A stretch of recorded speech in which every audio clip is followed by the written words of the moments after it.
Yeah, that fucking sucked.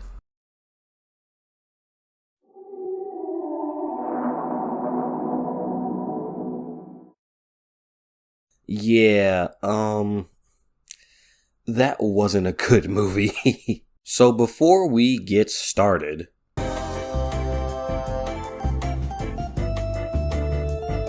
alright, so what did I like about this movie? The animatronics look amazing. Jim Henson's Creature Shop did a phenomenal job of recreating these mechanical monstrosities from the games.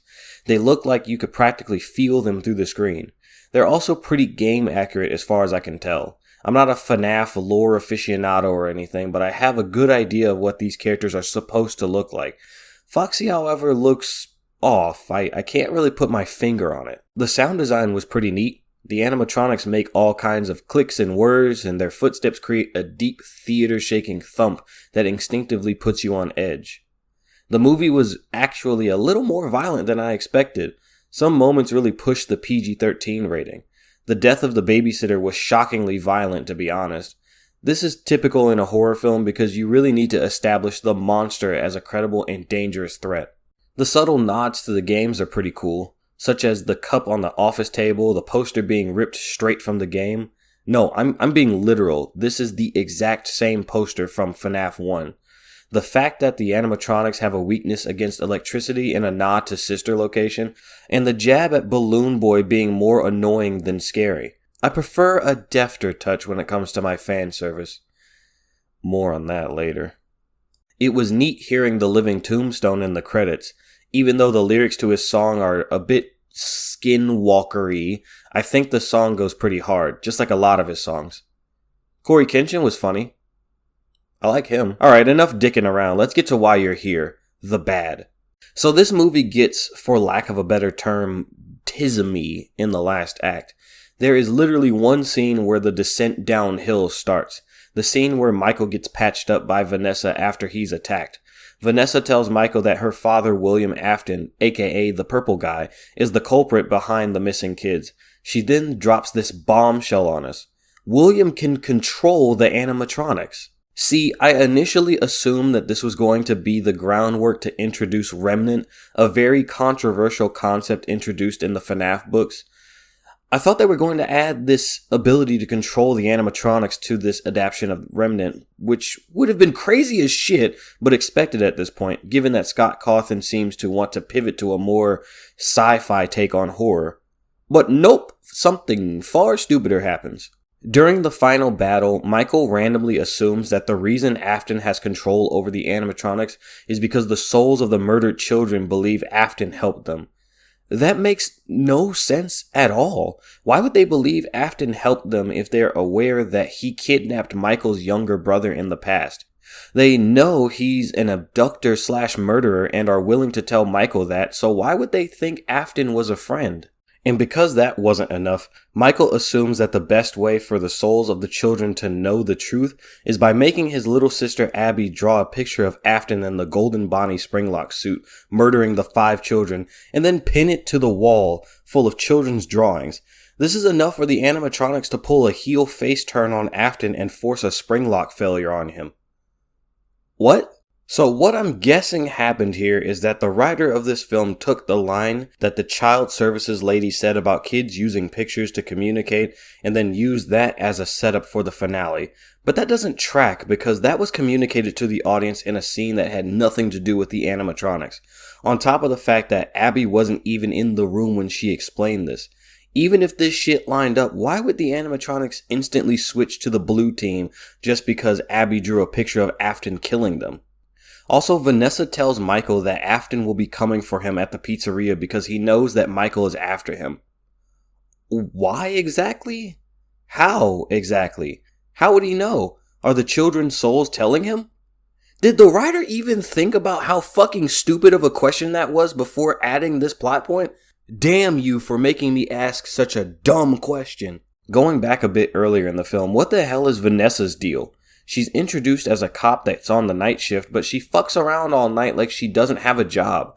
Don't you have duties to attend to? Patrols? Calls? Reports?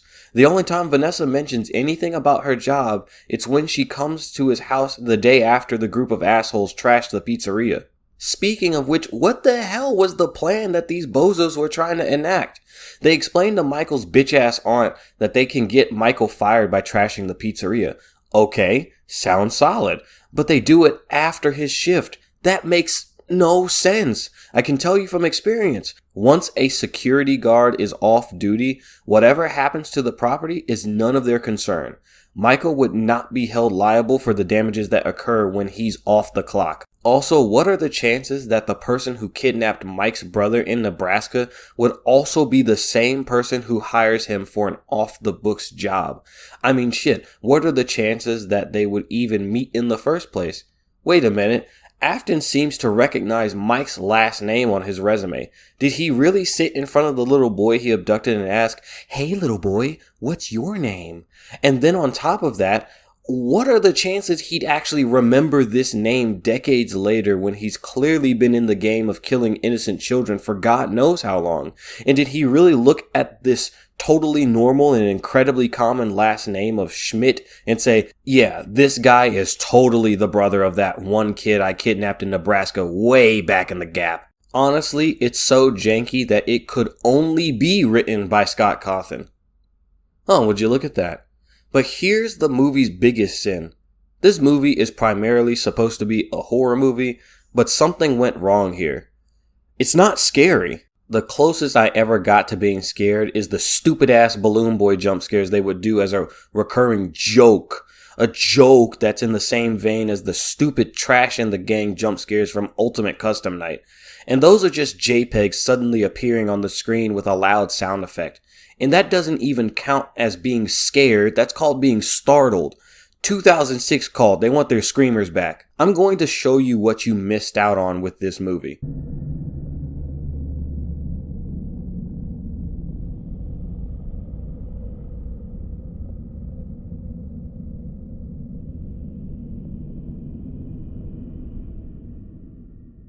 The ambience of the first game was suffocating in the best way.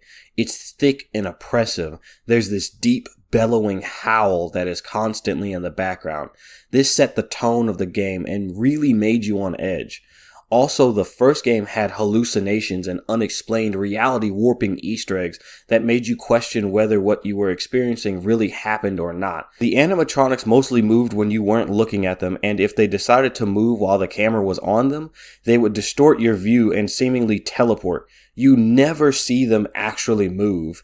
And the kitchen camera? I never really got why Scott had the defunct kitchen camera until now. It's meant to add to the feeling that the animatronics are hard to track. Are they on camera in the darkness of one of the working feeds, or are they in the kitchen where you can't see them? No idea, but you better be on your toes. It really creates this paranoia that you are always missing something just outside of your view. The first game really set the bar, and the rest of the franchise rides on the coattails of the first game. But the film doesn't seem to get any of that. The animatronics don't come off as mysterious enigmas that have a surreal nature to them. They just come across as generic horror movie monsters that just so happen to be based on a popular indie video game. Foxy gets the worst of this. In the game, Foxy's jump scare is one of the most memorable moments because he breaks the game's rule on animatronics moving. You'll just be playing the game as usual and switch the camera to the hallway feed and see. However, in the movie, Foxy just teleports down the hallway and slides towards the camera. It really doesn't capture that, oh shit, I'm in trouble energy that the game version of Foxy had. I won't levy the criticism that this movie should have been rated R or something. I will say that the truly horrifying nature of the animatronics was not fully realized in the film. In the games, the animatronics wanted to stuff the player into a suit filled with an endoskeleton, which would churn you up to the point that all that would be left was your eyeballs. This could have been accomplished with a PG-13 rating. How? The same way they accomplished bisecting a woman in this movie, using a gory discretion shot, show the shadow of Freddy taking a limp body and pounding it into another animatronic. I also feel like William Afton's death didn't capture how truly terrible a spring lock failure would be on the human body.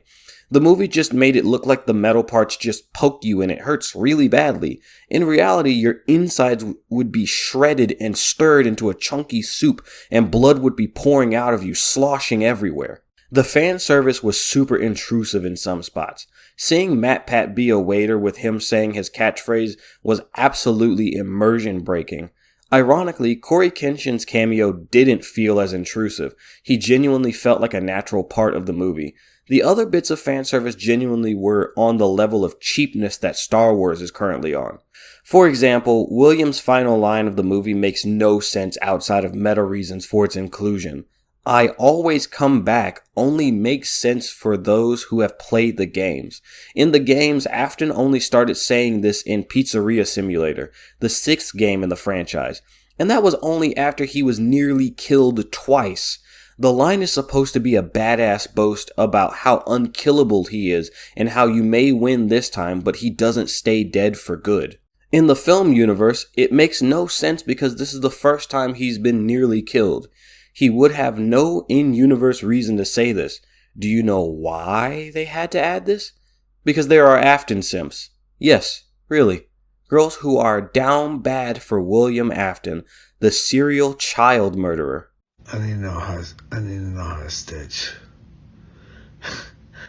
Oh, don't worry, I'll teach you a few things. Bruh. Look how red I am. I can teach you all kinds of things, Mr. Afton. Hey, yo! You just say a place and time and I'll be there. Huh? Maybe there's some things that you could teach me too. Lastly, some final thoughts. I feel like the training tape Mike watches on the first night was a missed opportunity to have a nod to the FNAF VHS scene, which has made some of the most terrifying FNAF content on the internet. It's kinda neat that Matthew Lillard was cast to be a serial killer a second time, his first time being in Scream back in 1996. Vanessa threatens to shoot Mike if he brings Abby back to the pizzeria, which is either really dumb because she could just arrest him because he's breaking the law by taking his little sister to work, or it's really illegal because you can't just threaten someone with deadly force just because they do something you don't like. Oh wait, you knew the animatronics were dangerous the entire time and you didn't tell him? Well, this is all your fault now. Golden Freddy doesn't look very golden if you ask me. I was confused at first as to how Freddy was in Mike's house, but once he disappeared at the pizzeria later on, that's when I realized that he was supposed to be Golden Freddy. Maybe in the sequel they'll make him a little more yellow. Alright, here's my last big issue. This is a problem I have with this movie that is very similar to the one I had with Megan. The movie is very unclear on its promise of premise. I will elaborate on this further when I cover the book Save the Cat, but I will give you a crash course on what this is. Hang tight, this is going to get a little academic. Promise of premise is the part of the movie that the trailer sold you on. The part where the Transformers start beating the shit out of each other in the 2007 movie. The part where Mia has her makeover and learns the etiquette of being a princess in The Princess Diaries. And the part of a Goofy movie where Max and Goofy go on the road trip and get into hijinks. Both Megan and FNAF sell you the idea of killer robots hunting the main characters down, but when you actually sit your American-sized ass down in the theater and start chomping on your $30 popcorn and candy, you quickly begin to feel like the movie is wasting your time.